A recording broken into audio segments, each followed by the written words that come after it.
Welcome to another edition of Pastor Kumuyi's Illustrations. In verses 4 and 5, John 13, verses 4 and 5, he riseth from supper, and laid aside his garments, and took a towel, and girded himself. After that, he poured water into a basin, and began to wash the disciples' feet, and to wipe them with the towel wherewith he was girded. That is servanthood exhibited, not lordship manifested. Servanthood, the ability to serve and stoop down and wash the feet, the dirty feet of the people. John chapter 14 verse 1. Let not your heart be troubled. Ye believe in God, believe also in me. Jesus always had words of encouragement in troublous times. A leader will have words of encouragement in troublous times.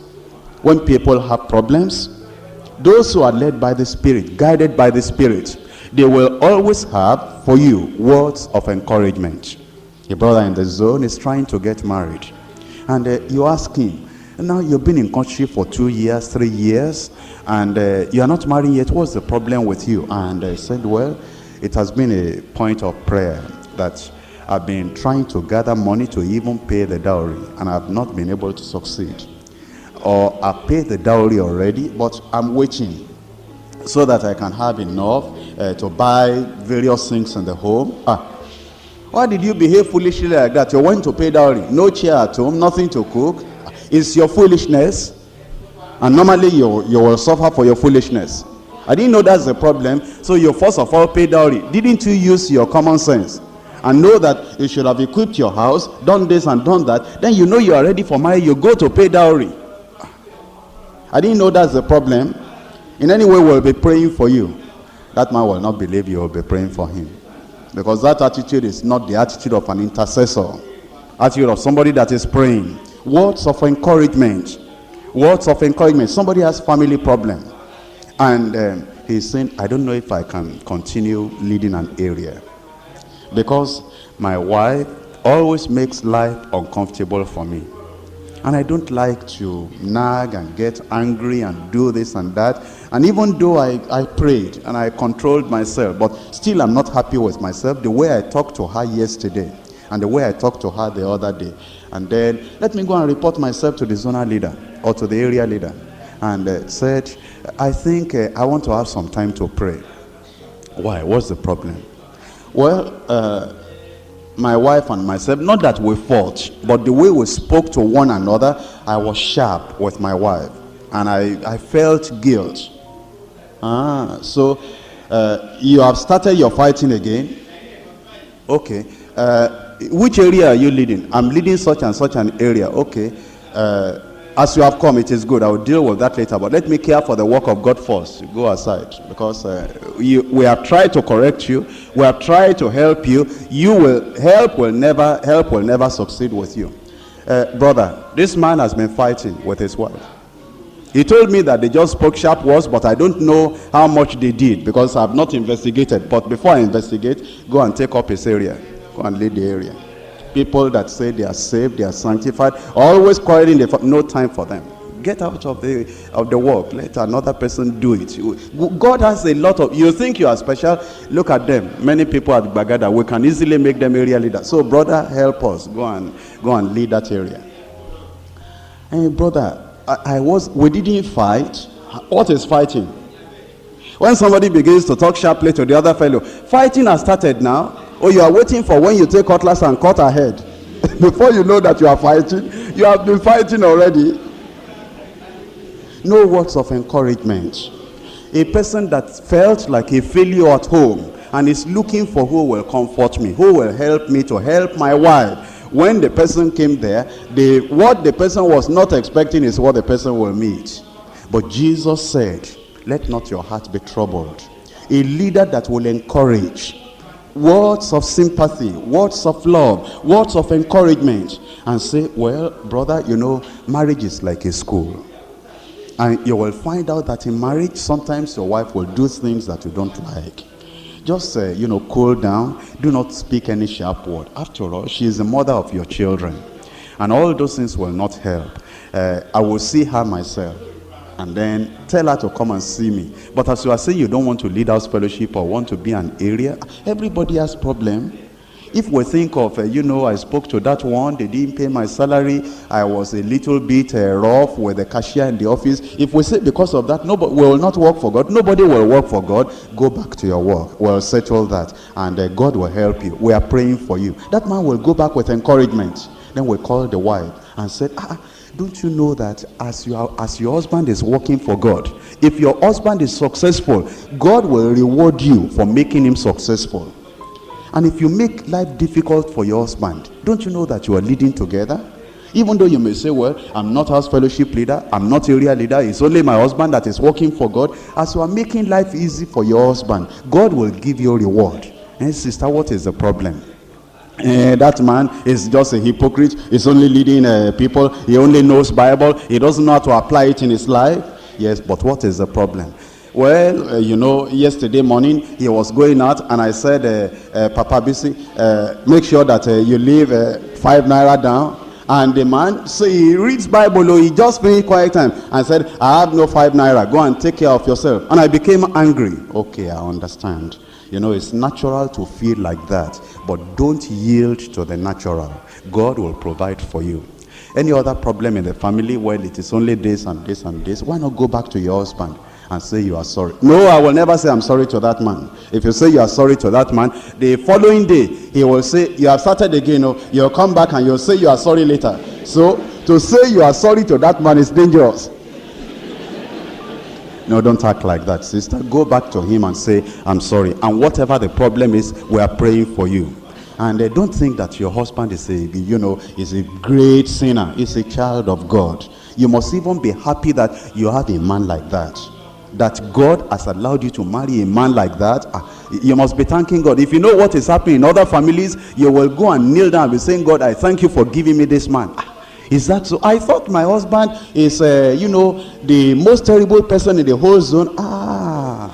You are making a great mistake. That's your husband? Even myself, that I'm a man, I'm thanking God for your husband. Is that so? The woman will run home and say, my husband, I didn't know you are good like that. I thought that you are just a sinner and a criminal. Okay, my husband, don't be angry. What do you want to eat now? You see, words of encouragement. That will help. Help our leaders. Help the people that are having problems. Words of encouragement in troublous times. That's what leaders should give out. But look at John chapter 14, verses 8 and 9. Philip says unto him, Lord, show us the Father, and it suffices us. Jesus saith unto him, have I been so long time with you, and yet hast thou not known me, Philip? He that has seen me has seen the Father. And how sayest thou, show us the Father? That is gentle rebuke for offenders. Gentle rebuke. Philip said something that Jesus was not expecting. It showed that he had not been paying enough attention. He has not known Jesus Christ the way he ought to know him. And Jesus just said, have I been with you for a long time? Haven't you been in the church for a long time? Brother, you should know that. Haven't you been a worker for a long time? Sister, you should know that if you are traveling out, you should have reported to the zonal leader so that we'll be able to know how to replace you. But now you just traveled without telling anybody. That's not right. Have you not been here for a long time? Gentle rebuke. Telling them in such a way that they will easily correct themselves. John chapter 17 verse 9. I pray for them. I pray not for the world, but for them which thou hast given me, for they are thine. You intercede for them, for the leaders under you, so that you can supply their need and strength when you are absent. Jesus was going to be absent from them, and he knew that they will not be able to carry all the burden.